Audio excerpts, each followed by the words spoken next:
Avtar Meher Baba ki jai. Why don't you start reading the couplets, Ashok? Hafiz or Yeah, I've just opened it. It's on the screen. Oh, sorry, it's not on screen. I thought you my wish. Oh, I can see that. Yes, one sec. Avatar Meher Baba ki Jai.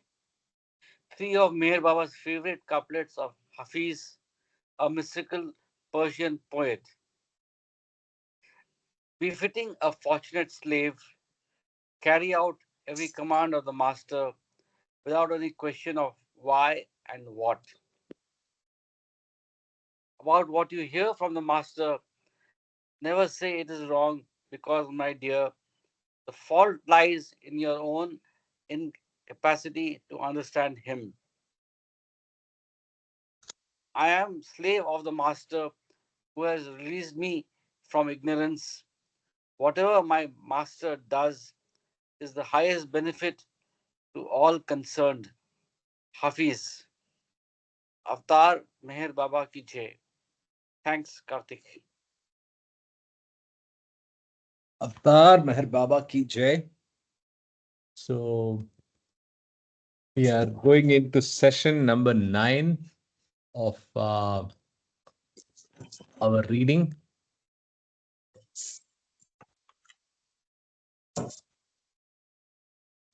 Hi, Praveen. Jai Baba Karthik, good morning. Good morning, Jai Jai Baba. Hello, Baba. Karthik. Praveen. Yes. Yeah, so we are at page 180 of the physical book. So we have Yeah. finished 8 sessions of reading. So let's quickly go to where we are. Yeah, that's page 80, 180. So you can start first, Praveen. Yeah. Jai Baba. Karthik, for some reason I can't see the screen or the Actually, the screen is blank for now. Really? Yeah. Yes, yes. Let me reshare It's black. now. Yeah, it's on. It's on now. Yeah. All right, The Aga please Khan's go ahead. Bungalow at Mahabaleshwar. Is Please it? go ahead. Sure. Avatar Meher Baba ki Jai. The Aga Khan's Bungalow at Mahabaleshwar. On November 24, 1946, a letter of instructions was sent to the following 9 persons: Kaka Baria, Papa Jasewala, Baidul, Khak Sahib, Pandova, Vibhuti, Babadas, Sadashiv Patel, and Pufali. They were each to find one must or saint living in whichever area was allotted to them, and to ascertain if he would be ready to stay near Baba for 40 days from December 15 on. The lease on the bungalow at Niranjanpur was to expire by the end of November, and Baba also wished to change the godown, Pratik. yeah.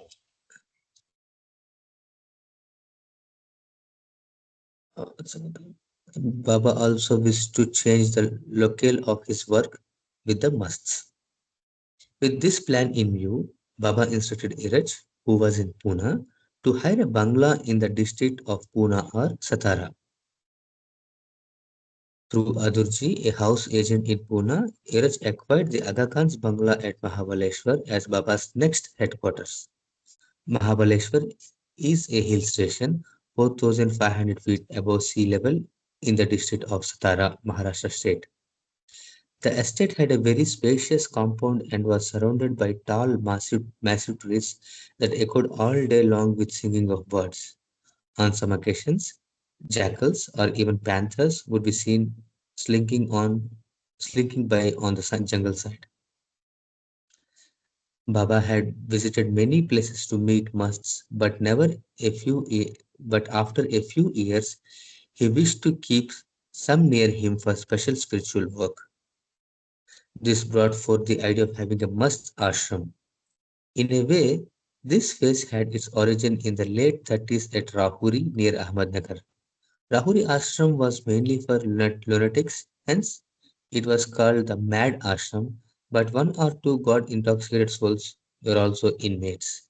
The first must ashram, however, was at Ajmer and was set up in February 1939. During a later period, similar ashrams of long or short durations were established at Jabalpur,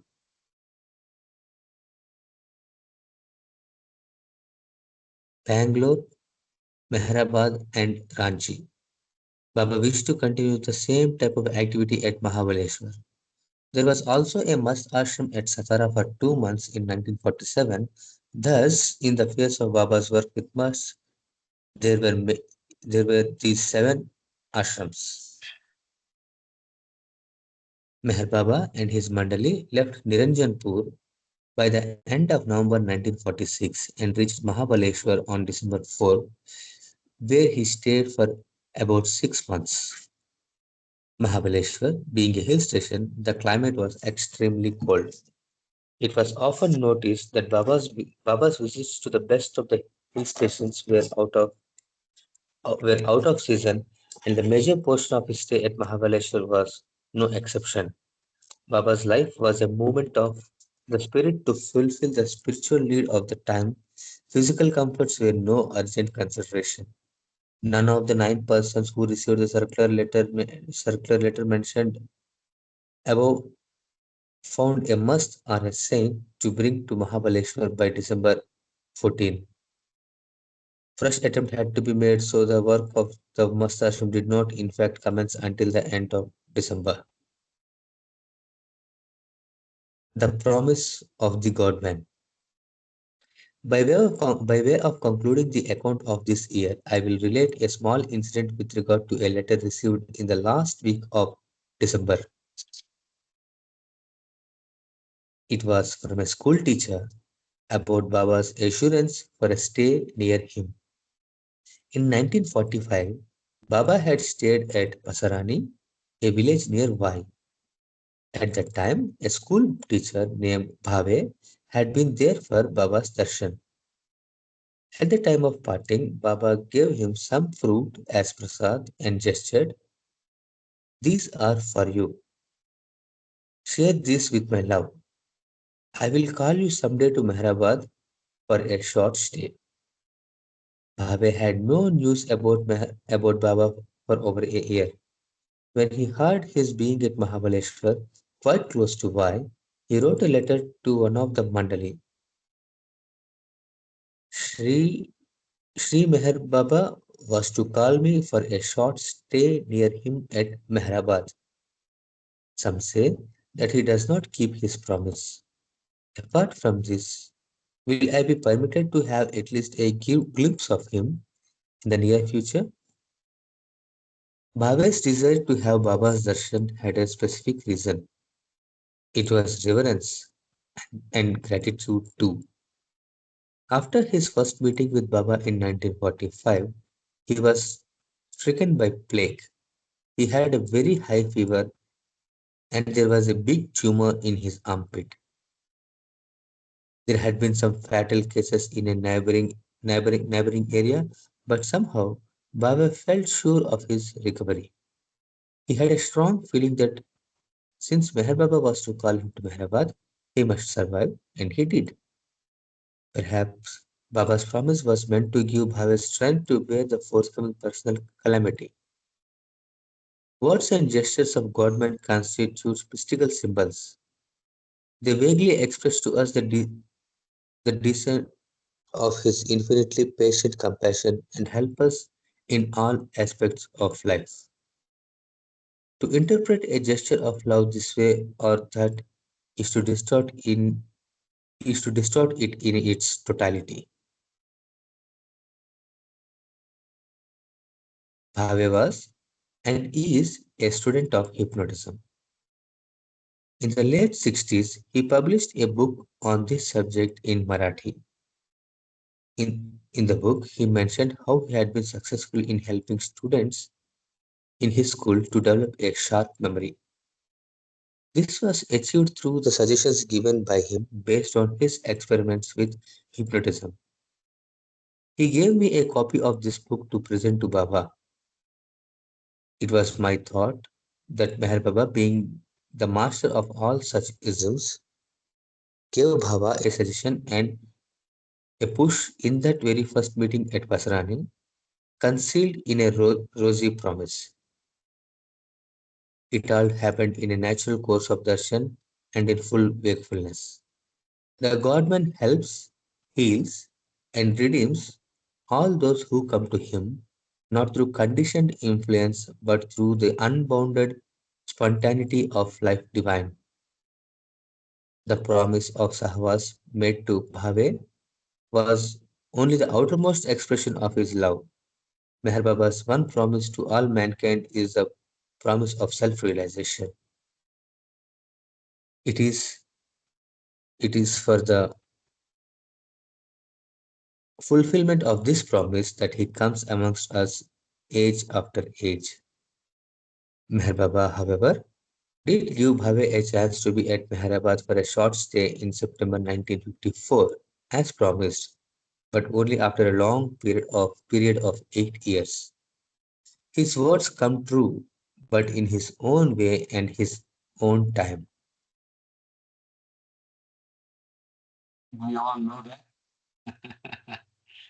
So, with that, La- we get to, yeah, the last line, in his own way at that's his own time, is something like in sticks, enough right? accounts of that uh, in our lives and in all the Baba stories. Yeah. So that's the end of chapter 11. We get to Mm. chapter 12 now. You can continue for some more time. Yeah. Go Sure, ahead, sure. Praveen. Jai Baba. Chapter Jai Baba. Chapter 12, Mast Ashram at Mahabaleshwar, 1947. The unpredictable whim of God. God is unpredictable, but the God man is even more so. I had no opportunity to be near to Meher Baba since December 1944. The Baba circulars of 1945, 1946 brought no hopes of meeting him. But all of a sudden, in the year 1947, the tidings of joy came. Unfathomable and concealed are his ways. Baba awakens by giving darshan, but he awakens as much by delaying or even denying it. Life is strange and will ever be so. Unexpectedly, a cloud of sorrow looms, and and unawares a delightful sunshine disperses it. Happiness seems to stand on one bank of the river of life, and as we reach there, it mysteriously jumps to the other bank with a mischievous smile, signaling and cheering us to fresh beat. Life is pain, life is pleasure, but it is never static, never stale. It continually moves between the two opposites, and through life, the law of karma works. It is the outcome of the original whim of God to achieve perfect balance in this mighty illusion. In its perfection, life would express creative beauty and ever renewing freshness.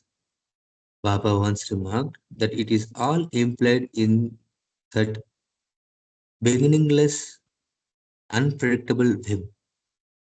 How well one knows it, how miserably one fails to live up to it.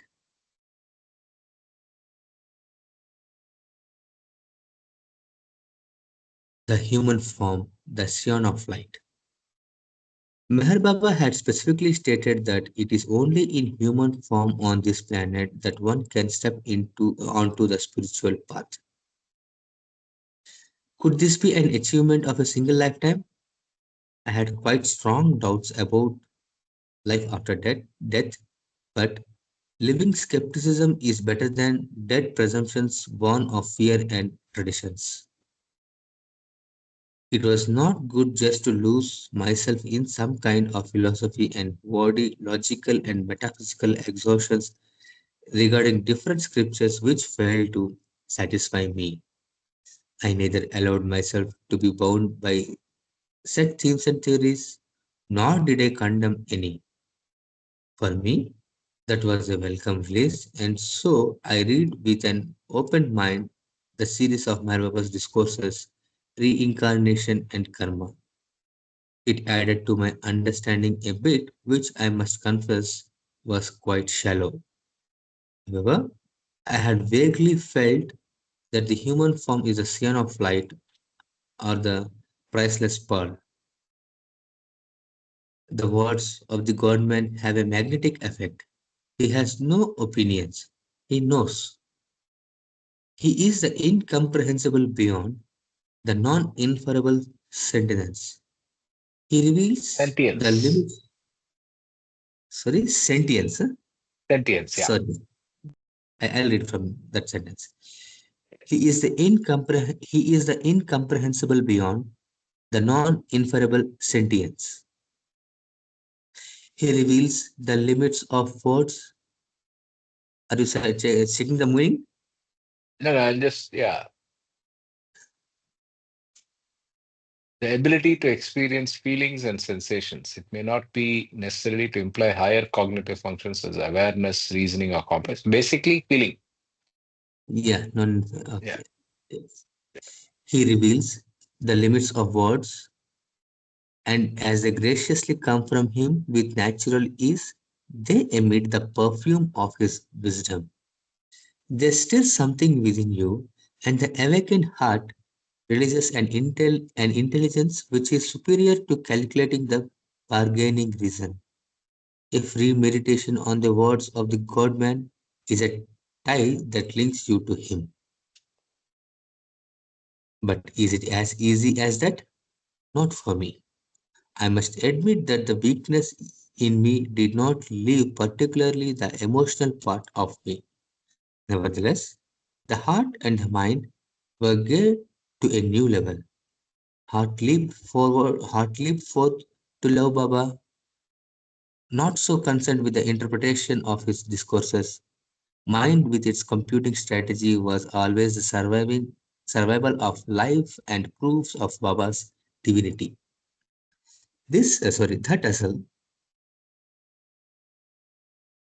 That tussle reminds me of two lines composed by one of Baba's dearest disciples, Francis Brabazon. A ghazal read to Baba three times successively, and the lines, as far as I remember them, are: Love delights in poetry and parables, of itself it is sure. Mind demands the prose of logic because it is insecure. Wow. Two good lines. Yeah. Amazing.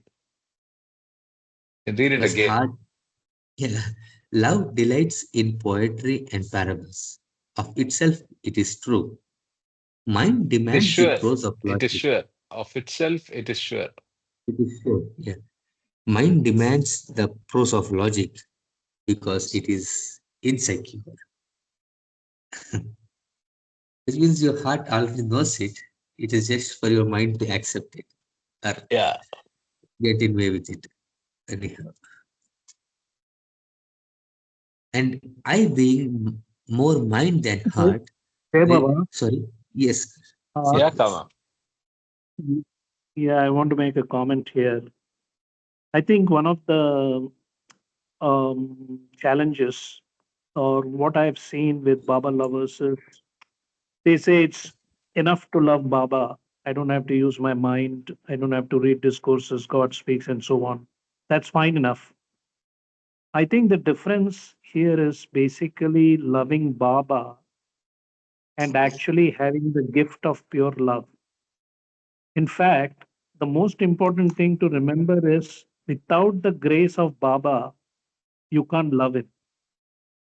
And without the grace of Baba, we people can't be not Baba lovers, but Baba's lover, right? Yeah. So I don't know. Yes. I think we never got to talk, Kama. I think Mentioned, it unless was Monday. infatuation, lust, greed. Oh, your audio Hmm? got cut off. Your audio got cut off, so I thought you ended. Go ahead. No, no. I mentioned that in discourses on the chapter on love, Baba has clearly mentioned unless infatuation, lust, greed, anger, jealousy, and I add fear and worry as the seven deadly sins, they are eliminated, then only the grace of pure love descends into the aspirant. So there is a fine line out here when we are talking about loving Baba. And I've kept repeating, this is my journey. Of course, everybody's journey is unique. That for me, loving Baba is able to follow those postulates and all those seven awakenings, my wish, and so on. So there is a tendency for so called spiritual aspirants who, of course, not everybody has the capacity or capability to dissect the God speaks and discourses and try to apply it to their life. But just by saying that, oh, I just love Baba, and making that statement, that people who are logically minded, because what I've observed is that you can't even understand God speaks unless you are able to love Baba. I think that is the underlying insight that I have, is that you can't be successful in your material life or spiritual life without having that love input. So that's just my understanding, Jai Baba. So And I've heard also, this. Yeah, one go more. ahead. When he finished that about that teacher who had to wait 7 to 8 years. So there is a line in discourses where Baba says, intense longing, intense effort, Effort, infinite patience. patience. So that is the key. You have to keep that, what Nisargadatta Maharaj said, persistence. Keep persisting. It's like keep buying the lottery ticket till patiently you wait when it will happen. Like, so, just a crude analogy, but the whole idea is that you have to keep making that effort, and then one day the grace descends, because it's basically dissolving the ego, which is basically sanskaras. Jai Baba. Absolutely. So I think I sent you a video. In my mind, this is settled now. I keep thinking about this so many times when you talk about it, Kama. And we've had even, if I go back in the last 4 years or 5 years of reading, we've had even issues where people have had spent a lot of time talking about this. So in my mind, this was settled, I think Monday or Tuesday, one of the days I sent you that video, and we didn't speak, though I wanted to speak to you.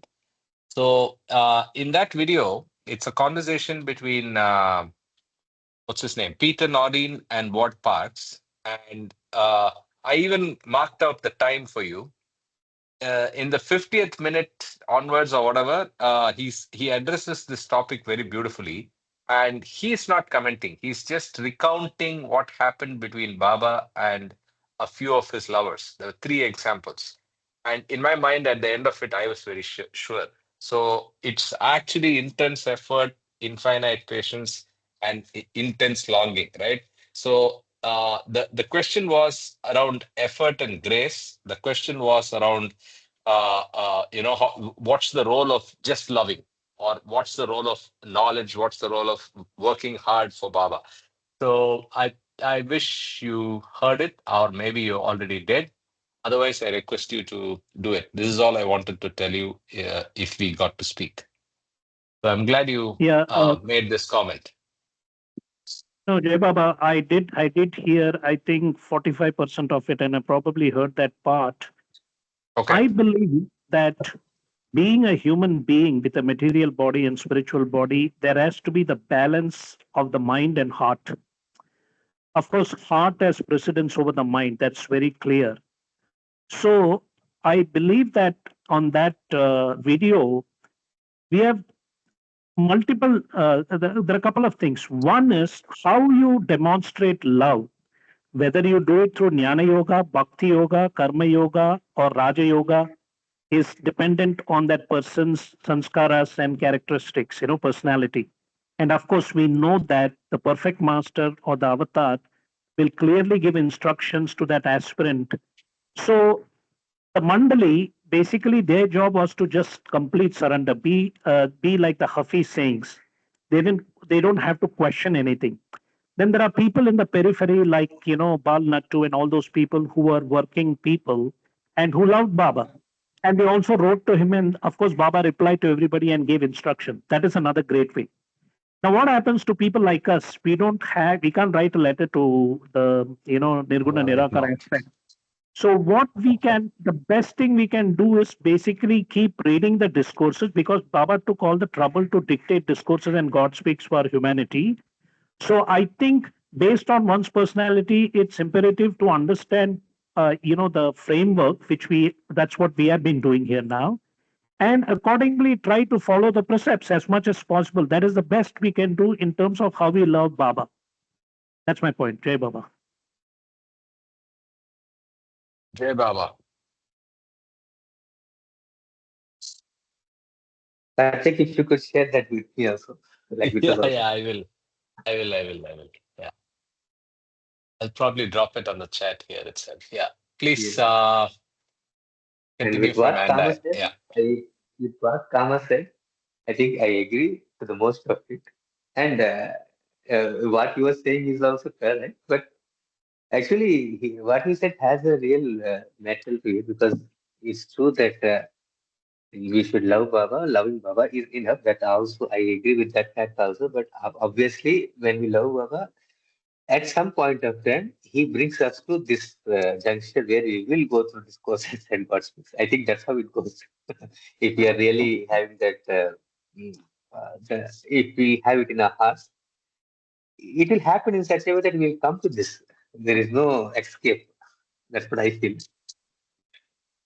Jai Yeah, but Baba, then my remember, point is, his one point second. was also, yeah. Yeah, sorry. I'll just finish this point, then you can Yeah, talk, go ahead. Baba.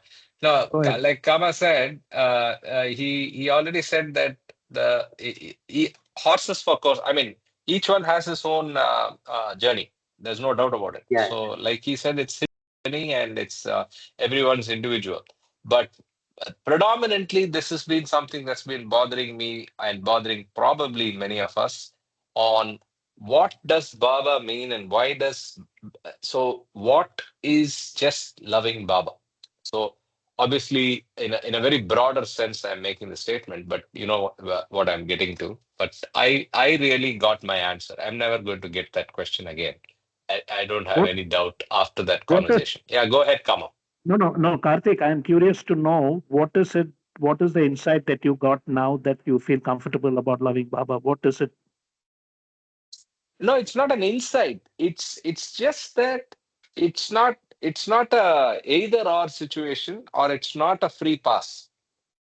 The way a majority of the Baba community today assumes it to be is like the free pass. Oh, just love Baba, right?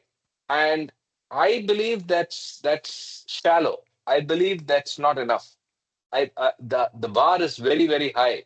Baba's expectation from the lover in the definition of what is it to love me is one indication of that.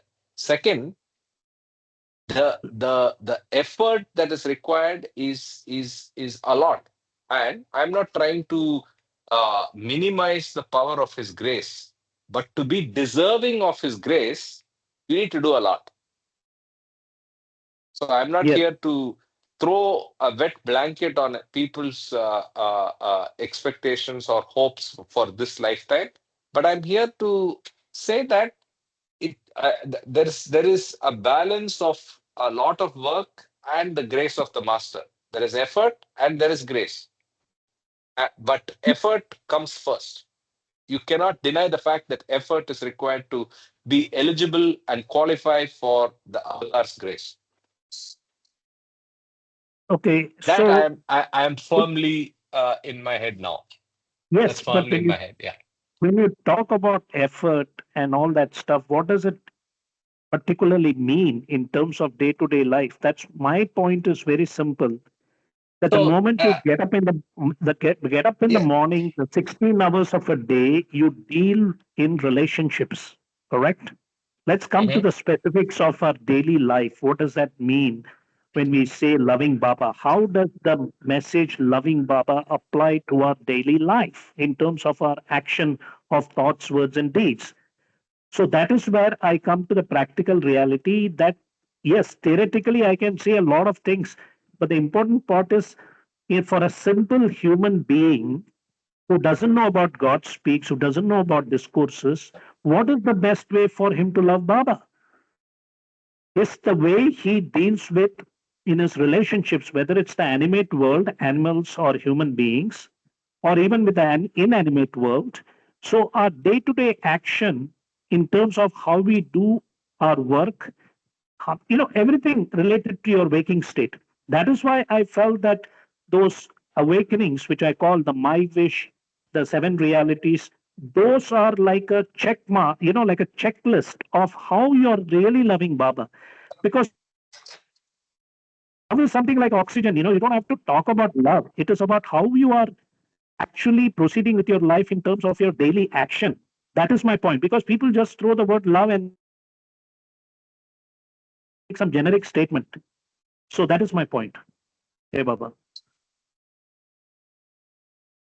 Absolutely. Anybody else has any comment to make? Else we can continue. Please continue. Yeah, yeah. That's it. Reincarnation and karma. Karma means the continuity of the action of cause and effect arising from the impressions deposited in the mind by any thought, feeling, or action. The working of the law of karma, as explained in detail by Meher Baba, helped me to maintain poise. Karthik, Yeah. Yeah, yeah, yeah. go down.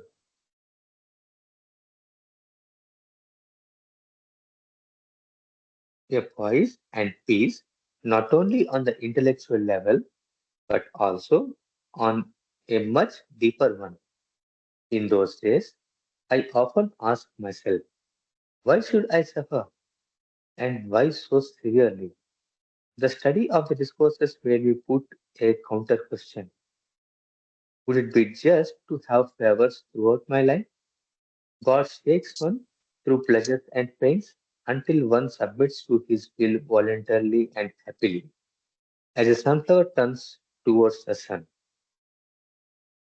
this delicate performance is gracefully achieved through the ingenu- ingenuity of the law of karma.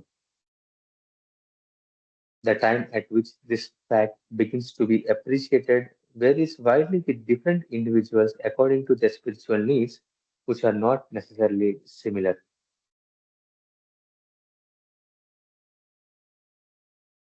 Meher Baba stated the following about reincarnation and karma.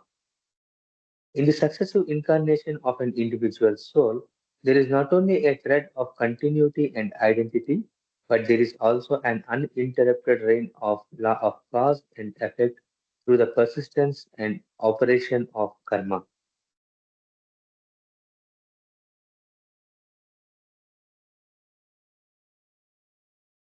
The, in, the intermittent incarnations in the gross world are only apparently disconnected. Karma persists as a connecting link and determining factor through the mental body, which remains a permanent and constant factor through all the lives of the soul. Reference 54, discourse, Mehraba discourse 3, 83, 84. Chapter Yeah. 383 to 84. Yeah. Before karma is created, the individual has a sort of freedom to choose what it shall be, but after it has been delineated, it becomes a factor which cannot be ignored and which either has to be expended through the results which it invites or counteracted by fresh and appropriate karma. Okay? Fate, however, is not some foreign and oppressive principle. Fate is man's own creation pursuing him from past lives, and just as it has been shaped by past karma, it can also be modified, remolded, and even undone through karma in the present life. The reference again to discourses. I did. 87 and 88. Chapter 3. Yeah.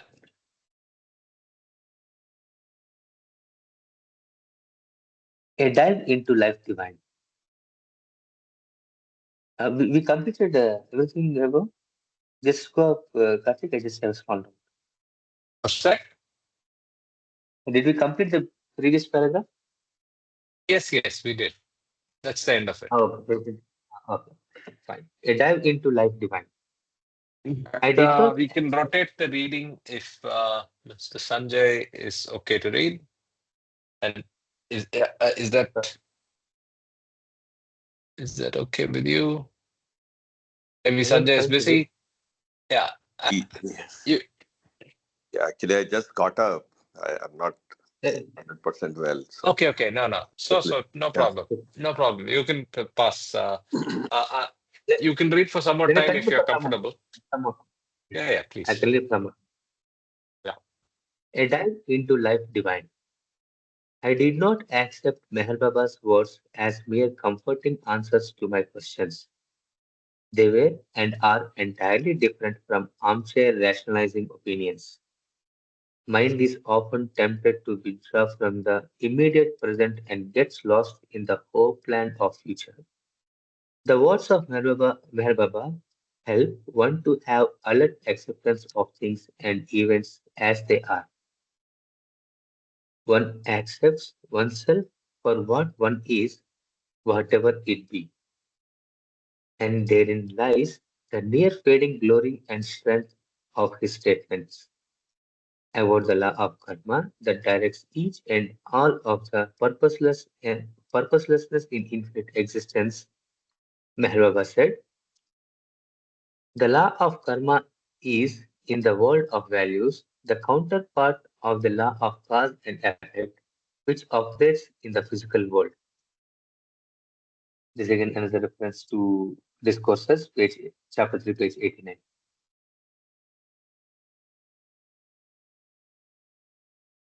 If a person has done an evil turn to someone, he must accept the penalty for it and welcome the evil rebounding upon himself. If he has done a good turn to someone, he must also receive the reward for it. What he does for another, he has also done for himself, although it may take time for him to realize that this is exactly so. The law of karma might be said to be an expression of justice or a reflection of the unity of life in the world of duality. Reference 57. It should be again to discourses, right? Yeah, discourses chapter 3, page 1991.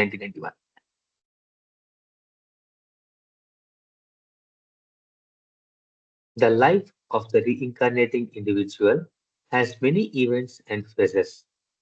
The wheel of life makes its ceaseless rounds, lifting the individual to the heights or bringing him down from high positions. It thus contributes to the enrichment of his experience. Ideals left unattained in one life are pursued further in next life. Things left undone are finished. The edges left by the incomplete endeavor are rounded up. Wrongs are eventually set right. The accounts of give and take between persons receive renewed adjustment by the repayment of karmic debts and recovery of karmic dues. At last, out of the ripeness of experience and through the dissolution of the ego mind, the soul enters into the soul unity of divine life. Reference Again, 58 it is. to discourse, yeah, 99 page. Baba gestured a lie. Baba gestured a lie. Okay, Yeah. okay. While Let's see dealing, it. Yeah. while dealing with the topic of reincarnation, I shall mention a remark made by Meher Baba and a short explanation given by him in later years. In the summer of 1959, Baba was staying at Guru Prasad in Pune. My school had a long vacation, and Baba permitted me to stay with him for 6 weeks. On some afternoons, he visited Bindra house where the Jesewalas resided and the Mandali used to accompany him. Previously, Baba had advised a maidservant of the Jesewalas to give up the habit of pitting checks. Finding that she had again succumbed to, I remember this, the same weakness, he called her near. The delightful expression of his face vanished, and with a stern look, he gestured, "If you commit a theft again, you will be born as a pig in your next life." In India, pigs are regarded as the filthiest of animals. The very thought of becoming a pig greatly upset her, and with an expression full of remorse, she promised never to repeat her old habit. As soon as the girl left to do some household work, Baba's face looked aglow with a glitter of delight about it. He turned to Mandali, standing near him, including Francis Babson, who had recently come from Australia for an indefinite stay with Baba. With a sparkle in his eyes, he quickly gestured, "Once you get a human body, there is no retrogression, no returning to animal form." Without any further comment, he changed the subject. I gathered it was only to help the maidservant that Baba had gestured a lie. His life ever functioned beyond the conventional ideas of good and bad, right and wrong. In the literature of Hindu saints and masters, I had come across some stories of animals and birds having been human in past lives and vice versa. Devoid of its proper context, a remark from the master, particularly with a view to personal application, may not be taken literally aside from its immense personal appeal.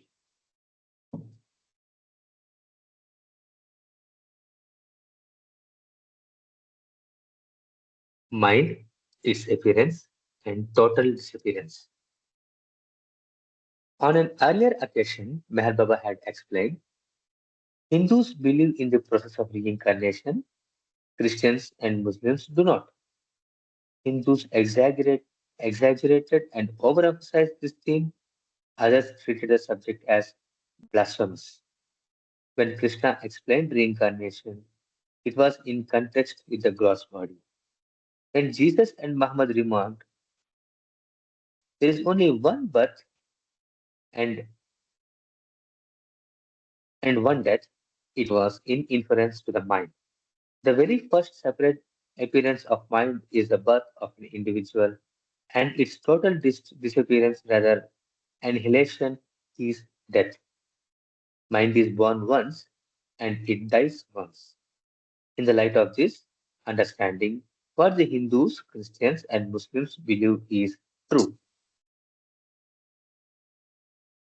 Meher Baba has skillfully, Meher Baba has skillfully blended Vedantism, mysticism, and Sufism like beads on one string. With inimitable grace, he has linked the aspects of truth revealed in his past avataric forms. In his series of discourses on incarnation and in the divine theme should be referred to God Speaks, I think. See Yeah. Meherba God Speaks second.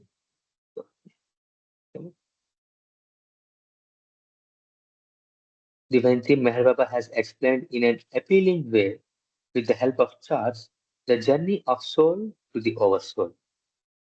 At the occurrence of the whim, Laha, in the beginningless beginning, the one indivisible oversoul gets seemingly divided into an infinite number of souls. This commences the first process, evolution of consciousness and the simultaneous collection of impressions, sanskaras.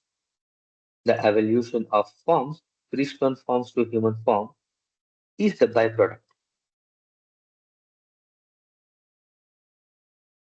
The evolution of consciousness is complete when the soul attains human form. Henceforth, The soul has to reincarnate again and again to spend the impression or sanskaras gathered in the process of evolution. The same soul is born as man or woman, belonging to different races, nations, and religions. In the second process of reincarnation, sorry, this is the second process of reincarnation. As the tight twists of impressions become loosened, there begins the third process, realization or the involution of consciousness. When all the impressions have been spent or wiped out, the impressionless consciousness gives the soul the experience of its unity and identity with the oversoul. From the outset, the soul exists in the oversoul unconsciously. Now it experiences the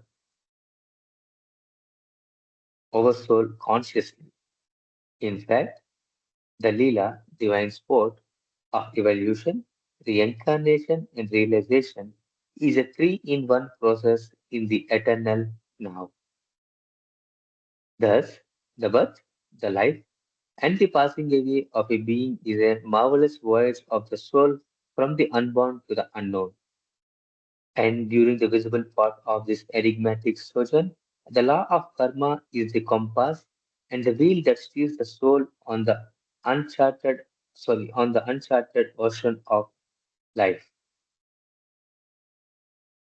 Of course, I do not wish to force my findings on others. It is left to readers to perceive the truths revealed through Mahava's discourses. I will close this topic with a remark from Mahbaba. The so many deaths during one whole life, from the beginning of evolution of consciousness to the end of involution of consciousness, are like so many sleeps during one lifetime. Reference of 60. It should be God Speaks, Chart 3, facing page 102.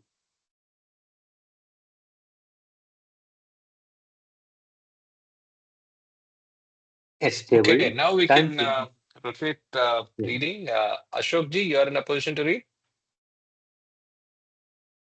I'm in a position to read, but before that, I just wanted to say that you know the it again reminds me of real birth and real death. Supplement 19 on God Speaks. I know it's I've been repeating this quite often, but it again comes to my mind. Thanks to Dr. Kama, he highlighted that to me uh, when I lost my mom. So, I mean, the real birth, the real death, and it's also reiterated here that it happens only once. I mean, you only are born once, and you only have the real death once. So, I think that's the key takeaway from the last few paragraphs which Praveen read. Uh, hey, Baba. Yeah, I Hey, can read. Baba. I can read. Okay, Yeah, thank you for your Jai reading, Baba, Praveen. Jai Baba, I think just to add on to what Ashok said, in fact, I don't know whether you guys might have noticed, when I send a condolence to people when they have lost their beloved, I actually add this particular thing. That is what Ashok. So, Ashok, that is a cut and paste that I send it to everybody. In fact, I also, of course, I write a personal note in the beginning, but also it is a way for them to have an understanding of what is birth and death, and also directly or indirectly introduce them to Meher Baba. And I also send the first two parts of reincarnation and karma, which talks about the death and reincarnation. So I just send that link to people when I send a condolence. That is one part.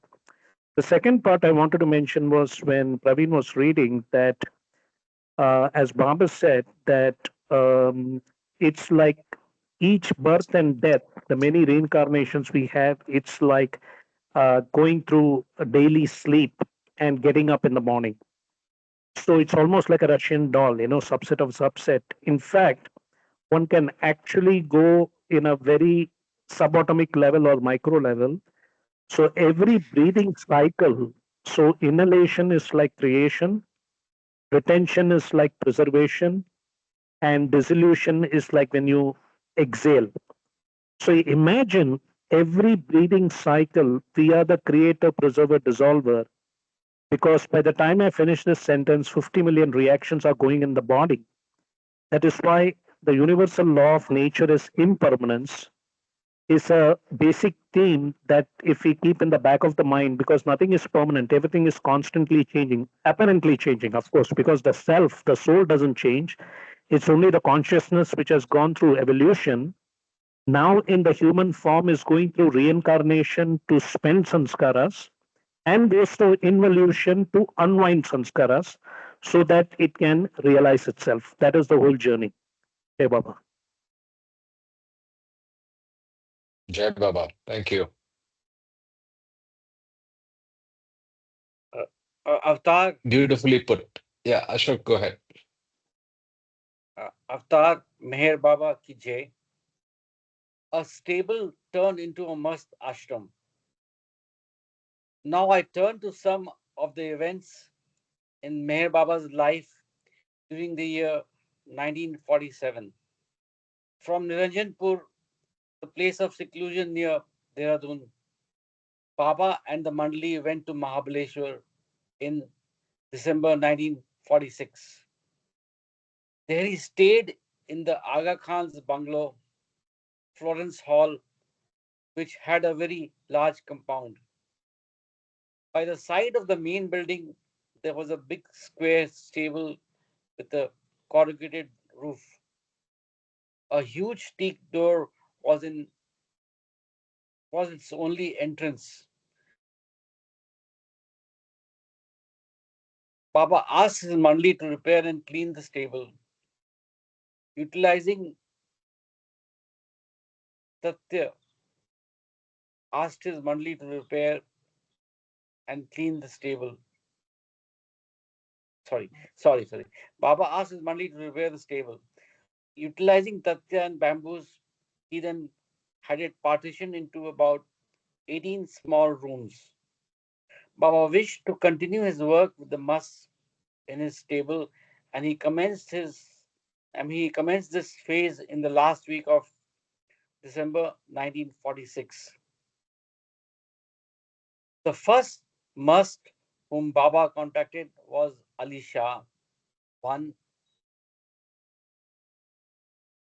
of his favorites, ever smoking, ever smiling.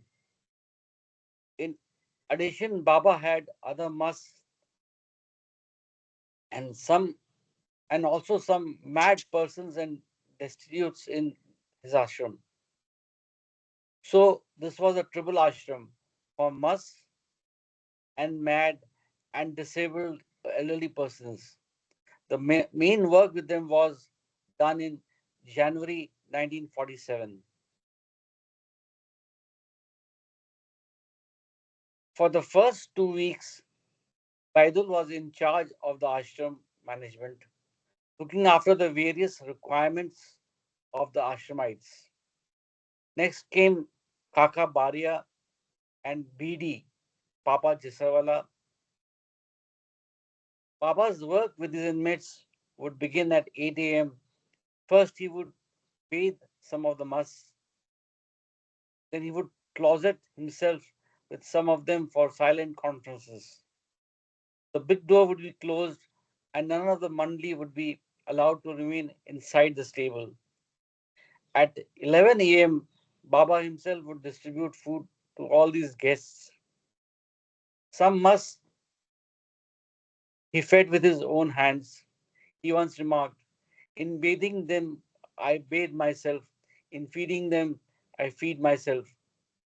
This outward routine continued more or less until the last week of January 1947. After this, Baba closed this must ashram.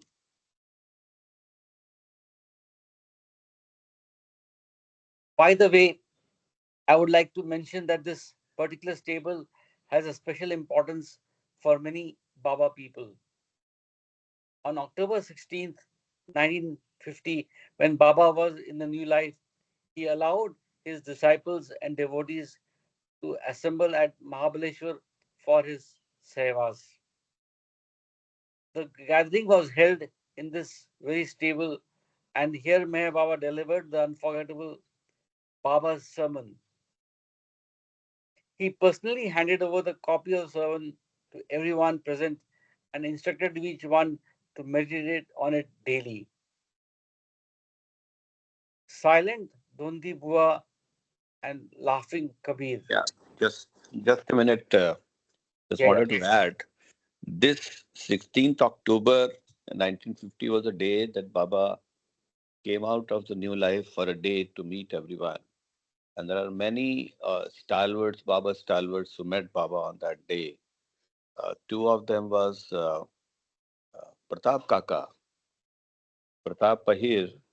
I think he was just 14 at that age that he met Baba on this day. Another one was Parmeshwari Dayal Pukar of Amirpur, whom we see that Baba sit on his back in the Guru Prasad walk.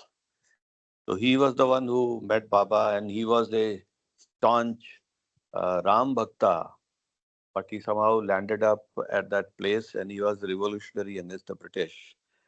And he was till that day he was not a Baba lover, but when he saw Baba there, and then he said he started removing his clothes and money and everything that mera tan man dhan sab aapko samarpit hai. And he was like people uh, controlled him in that sense, and he bowed down to Baba, and he became the pillar of Baba movement in Hamirpur area. So this, and I had a fortune of having visited this hall way back in 1989 or 90. A few of my friends in Mumbai, and this hall is now demolished, and there is a huge hotel complex that has come up there. Jai Baba. Jay Jai Baba, to Wow. add, Yeah, sorry, go ahead, Jay, Kama. Jay Baba, to add on to what Sanjay said, it's also the 1 year anniversary. October 16th, 1949 is when the new life started. And I think it's October 15th or Yeah, 16th. That 16th, is one 16th October. Just after a year, he was out of the new life for a day. Yeah. part where Baba says that when I feed the mus or when I bathe the mus, it's actually I'm doing that for myself. So I had this observation that, reading all this about Baba's life and all the things that he did throughout his 74 years of life, it's like listening to the Ramayana or Mahabharata about Avatar Ram or Krishna, their stories, what they did. And to me, it just came to me like we are listening to Avatar Meher Baba of the 20th century. What was his life and how we kind of, by reading this, we are able to experience, his life. Jai Baba. That's the formula of Meher Baba Awakens. We read stories on Saturday, we read Bhagavad Gita on Sunday. We read, so if you take an analogy, so we read drama stories today and we read the Gita equivalent on Sundays. So anyway, yeah, of course, So, that's what it is. so what you're saying is it's only rock and roll and I like it. That's like the Rolling Stones song. Yeah. One thing Yeah. I wanted to add, the meeting of Pukhar that Sanjay actually mentioned on that day. It's very interesting, and it's the detailed meeting is written in New Life book by Bao Kalchui. Pukhar, it's very, very touching. I think when we were reading in group reading, almost everybody cried. So what I remember from that he was police officer, and Mm. he actually that day he came to very tall, built up and so forth. He came to see Baba, but he had in mind to kill him, and he had his Wow. gun, and uniform, everything on. But as soon as he entered the hall and saw Baba, it's like he was completely melted, and he bowed down to Baba and didn't even, pick up his head. Anyway, later he did. And then Baba said, he said, I want to live the rest of my life with you. All of a sudden, I want to reach and do whatever you want me to do. I'm paraphrasing. And Baba said, would you do whatever I tell you to do? Obey me? And he said, yes. He said, I want you to take your clothes off completely. And he started doing that. He started taking his clothes, and then Baba said, no, no, no, stop, stop. Okay. I just wanted to know if you're, obeying me and whatnot. Anyway, so of course, then we know how Pukar served Baba and what his role was in Hamirpur Center. Yeah.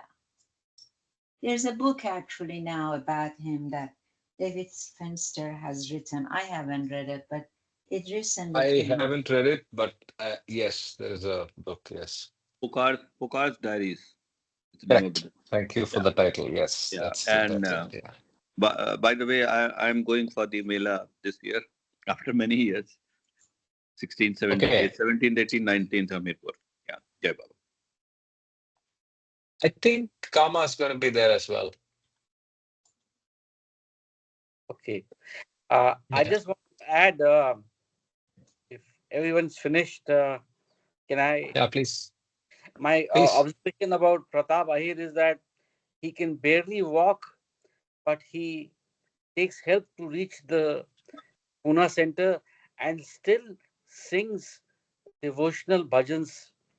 I mean, every Saturday. So I mean, it's his just his inner inspiration which drives him to do Baba's seva by, Uh, of course, singing bhajans and also being involved in the Pune yeah, center. he came.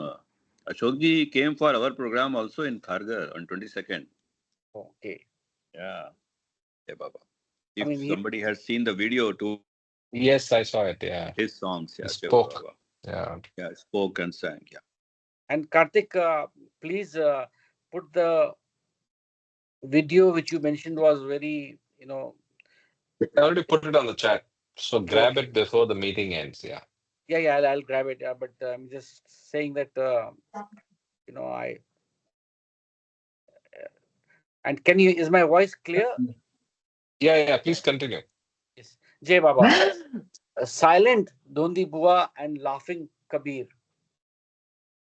The mad and the destitute in the ashram need no special mention, but some of the musts were noteworthy. One was, Mahu, can you Yeah, please, Praveen has to mute. Yeah. yeah, somebody has to mute because there's some background noises. Uh, I'll read again. Uh, the mad and the destitute in the ashram need no special mention, but some of the musts were noteworthy. One was Nondibua, a must of the fifth plane brought from Vai, a nearby township. He was a Jamali. He was of a Jamali nature. Occasionally,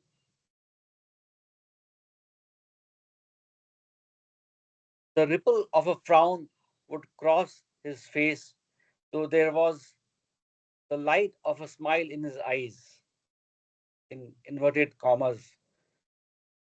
And at the in the corners of his eyes, there was delicate. There were delicate crow's feet. One would often notice a puzzled look on his wrinkled face. His voice was exquisitely sweet and inviting. He wore a loose, long coat with sleeves that reached below his fingers. It looked queer, and the pockets often bulged with sundry odd things. Baba liked him very much and remarked that Dondibua was on the verge of entering a Mazub like state. He was kept in the ashram for over 3 weeks. Kabir was another interesting must.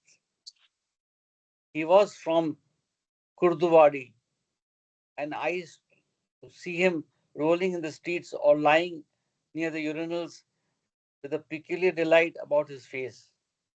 Baidul took him to Mahabaleshwar. Kabir had the loudest laughter. When outside of the stable, he laughed and laughed so loudly that the leaves on the trees around were drowned in it. It seemed that he laughed whenever there was a welling up of his love for the beloved God. On the other hand, his skin, or rather his entire body, looked very dirty.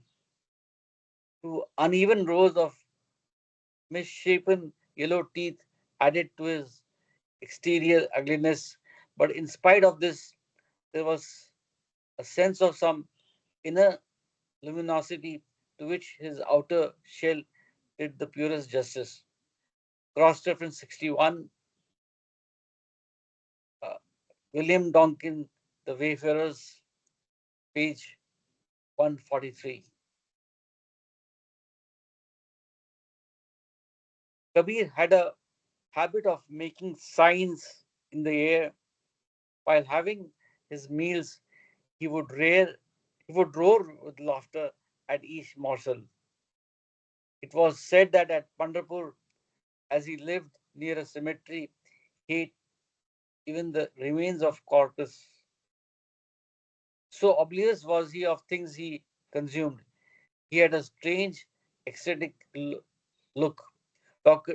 Duncan wrote, Kabir was a source of amazement to all, for never had one seen quite so strange an intermingling of an inner brilliance with so repellent and bestial a cell. Kabir was kept in the ashram for 10 days. Cross reference 62 is the same Yeah. as the Wayfarers.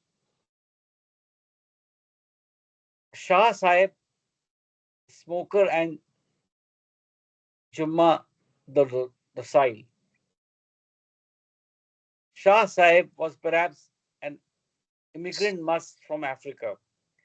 He had almond shaped eyes and muttered incomprehensible phrases to himself.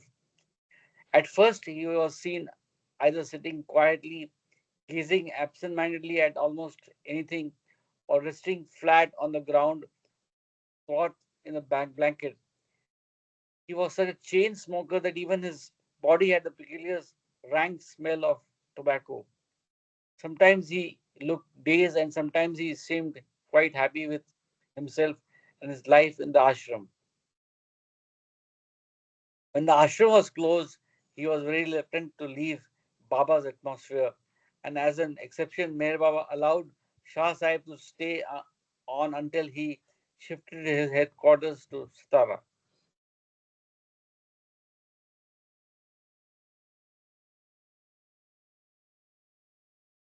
Juma was born a must.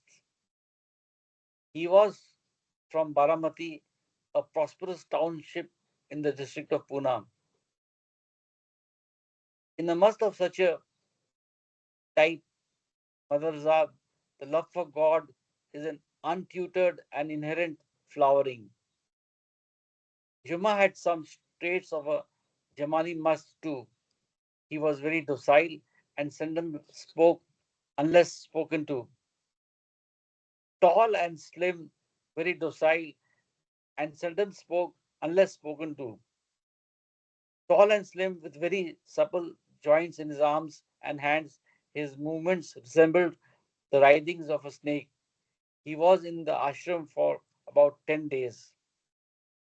Incidentally, I will mention here that over a decade and a half, without giving me the name of this must, but just a bit of description, Meher Baba sent me a message to contact Juma, feed him, and then report on the matter to Baba. This was my only direct participation in Baba's work with the Mas. More about this when I come to that incident.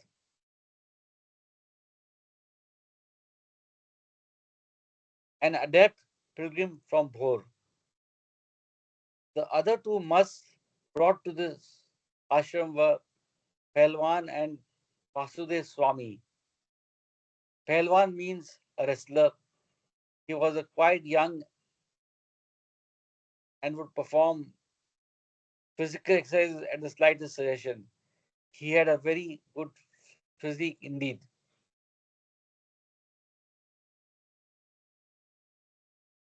But worldly things least interested his mind. As regards the physical body, Vasudeva Swami was his opposite. He cut a pathetic figure. He could not walk and had to be lifted by someone for the cause of nature. He had a plaintive voice. Someone, sorry, I'm sorry. The He had a plaintive voice, the result of the agonies he bore. In spite of these tribulations, he had a child's great liking for toys. He also showed great delight in wearing valuable things. The villagers of Ale, where he lived, respected him and looked about after his needs because his madness respected um, because his madness had a divine touch about it. He was God mad. His delicate physical frame could not bear the cold of Mahabaleshwar, and so he was sent back within a few days. Pelwan, however, stayed on for a period of 3 weeks. Through different types of musts and mad, Meher Baba carried on his work on different levels of consciousness. Perhaps it was for this that he had such varied types in the ashram.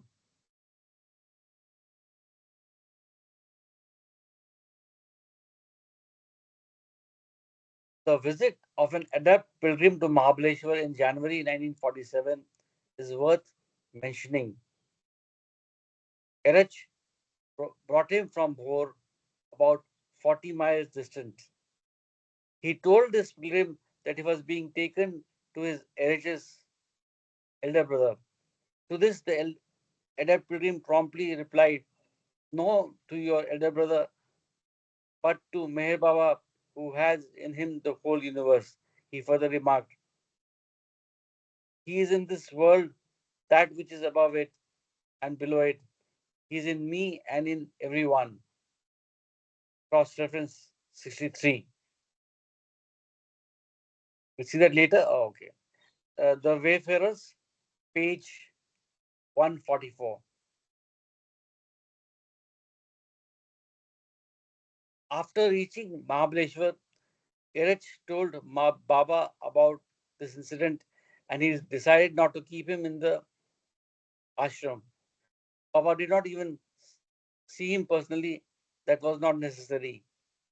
The next morning after breakfast, he was taken back to Bhor, where he was known to the people as Bhorwala Baba. He left the ashram in a delightful mood. Perhaps in his highest state of consciousness, he was seeing Meher Baba all the time. Sometimes Baba personally contacted the adept pilgrims who had recognized his divinity as the avatar of the age, but in some cases he declined to meet them. This much we know and nothing more.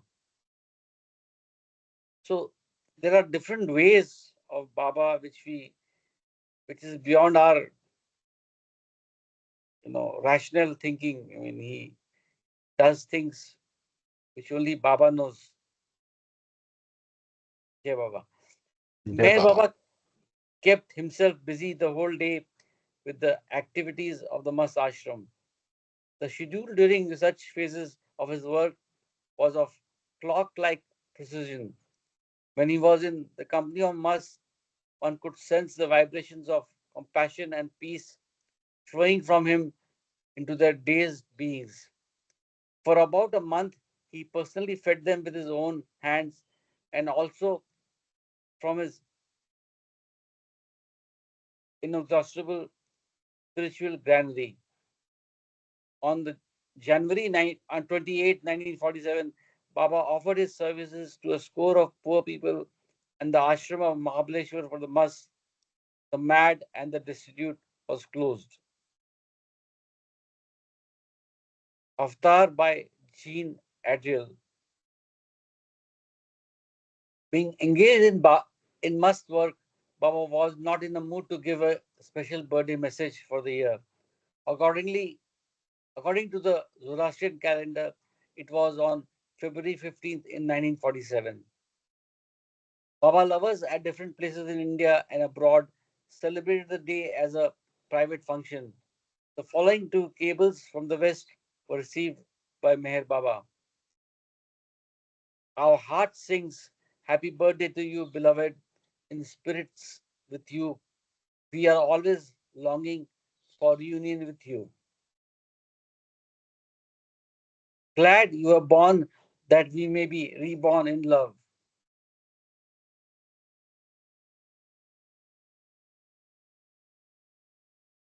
Malcolm Sloss celebrated Meher Baba's birthday in San Francisco, California.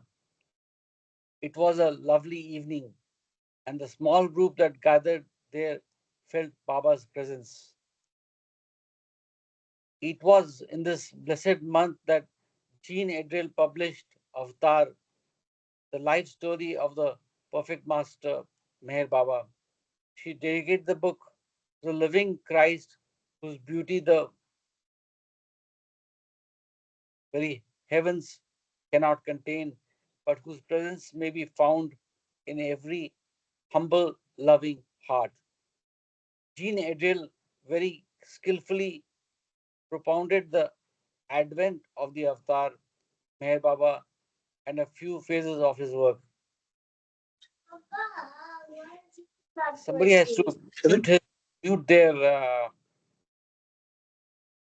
Yeah, go ahead, Ashok. Yeah, sorry. In India, the book was well received by Baba people. Keshav and Nigam, editor of Meher Pukar, was so impressed that he translated Avatar into Hindi. In casual talks, some Baba lovers, particularly from Andhra Pradesh, expressed to me with a feeling of gratitude the spiritual debt they owed to Jean Adriel for writing Avatar. With apt references to her personal experiences, she has very frankly and lovingly presented some of Bear Baba's ways of cleansing the heart of its blemishes and filling it with subsequent ecstasies. I too read the book with great interest. It was delightful and creative reading.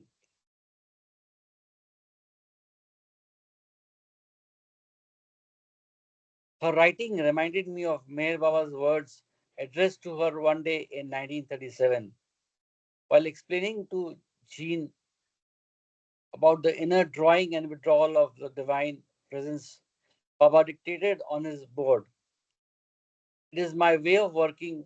I draw you to me, I push you away, then I draw you closer and push you further away until at last I draw you so close that you become one with me forever. 64 uh, cross reference. Jean Adriel Slosh, The Master at Work, Meher Baba Journal, October 1939, page 17. Meher Baba, in his omnipresence, plays the game of hide and seek with every individual through triumphs and through tragedies in a fascinating way. On a mission to the West, in December 1936, Meher Baba invited about 15 Westerners, mostly from America and England, for a stay in India for 5 years, if he so desired. Princess Norina Machiavelli, Countess Nadine Tolstoy, and Mrs. Elizabeth Patterson were among those invited. In June 1941, these three devoted disciples were sent to the United States on an important mission to establish a Meher Center there and to prepare the ground for Baba's fourth visit to America. After reaching the States, Narina felt a deep and definite call from within to speak to people about Meher Baba and his mission. Through her stirring appeals, some spiritually minded persons were greatly touched and felt convinced of Meher Baba's divinity, and some had wonderful experiences as they listened to her talk. Adi K. Rani wrote, For 5 years, Norina Machabali carried on this mission until she got the master's order to cease to work through the spiritual light motion since it had fulfilled its purpose, and she was summoned back to India in 1947. Cross reference 65. Princess Norina Machabali, Fragments from a Spiritual Diary. New York Circle Production, Incorporated 1949, page is 14 and 15.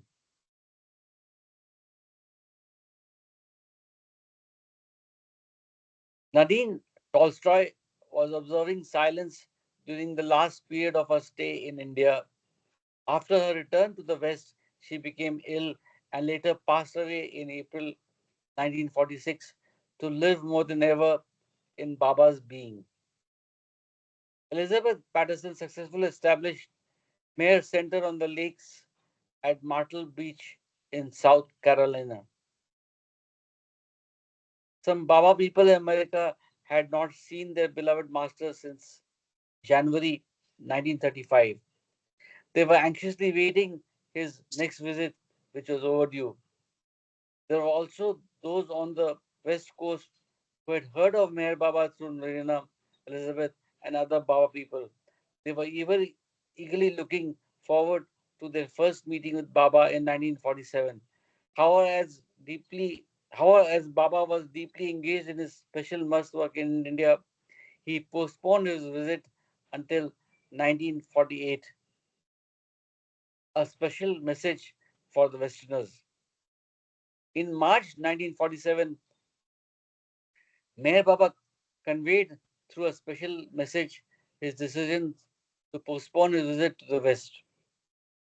He called Elizabeth and Narina back to India after circulating this message to his dear ones in the West. The world is, I'll read again, the world is now drawing very close to the great upheaval. This upheaval will entail great suffering to humanity, but the suffering will work with a profound change of heart and will sweep the world clean for the new and vital phase that must follow. I know how patiently many of you who have not seen me for several years have been waiting, has been awaiting a reunion, and I know there are many devoted souls who are eagerly looking forward to meeting me for the first time. I want all of you, dear ones, to endure the extra period of separation with a courageous patience, and in spite of your disappointment, to continue and persevere in your present work and faith until I come. You must rest assured that I shall come, and should always remember that in spite of this temporary separation from my physical presence, my real and infinite presence is eternally with you. 66 cross reference. Kitty Devi Recollections, The Awakener, Volume 6, Number 2, Summer 1959, page 12.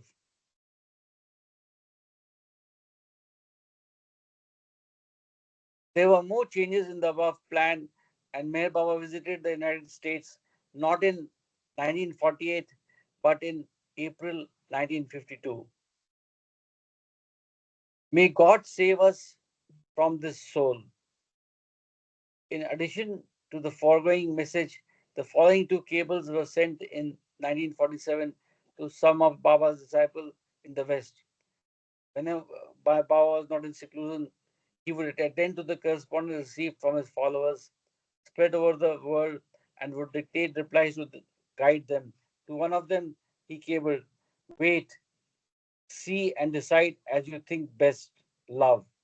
To another, "Try to overcome."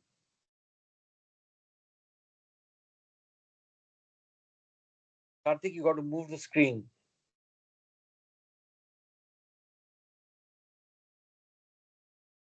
The possessive instinct which predominates lust and greed. Except for a few standing orders, Meher Baba encouraged his followers to exercise the dictates of their conscience, and his help consisted in its unfoldment. The words sent would be instrumental in his vital functioning of the heart, backed by reason. One of the devotees in Madhya Pradesh, India, was repeatedly writing, rather pestering Baba with a number of letters, requested him to relieve him of his financial burden. In such matters, Baba had directed his followers to face the situation bravely with all honest efforts humanly possible, and the situation and then to follow the will of God to take its course. It's also a fact that if one remembers Meher Baba wholeheartedly in the darkest hours of his life, one received helps from the most unexpected quarters. In reply to the volley of letters sent by his devotee, Baba asked, whose humor was like a whiff of fresh air. Baba, whose humor was like a whiff of fresh air, joked, "May God save us from this soul." He, however, directed a cheering reply and sent him his love blessings. And Baba's blessings, aglow with his love, have been a tower of strength to his devotees. By this time, I had learned from Pandova about Baba's forthcoming visit to Madras on the southeast coast of India. At last, after a period of 2 years, Baba has graciously condescended to see his devotees. Good news. Shouldn't I try to be present at Madras? I was I thought it was a slender chance, no doubt, but it was a chance. I could not afford to miss it. The very thought offered partial comfort, but it did not remain partial. For by the end of the month, I received a letter containing permission for me to attend the darshan programs at Madras. It was the blessed being of recurrent contacts with Master in the year 1947.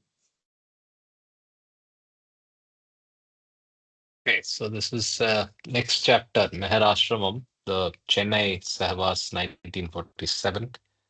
So I think we will stop at this point Yeah, that's and a continue. it's a good logical end because we've ended a chapter and a new chapter is beginning. Thank you, Karthik. Thank you so much for reading, and thank you all for joining. Have a great day. Uh, Look forward to seeing you for some interesting reading to close out on meditation and then continue with discourses phase two. So see you all tomorrow. Jai Baba. Jai Hey, Baba, Baba. Jai everyone. Baba, Jai Jai Baba, Praveen, Sanjay, Kama, Jai Baba. Jai Baba, Jai Baba. Jai Baba. Papa,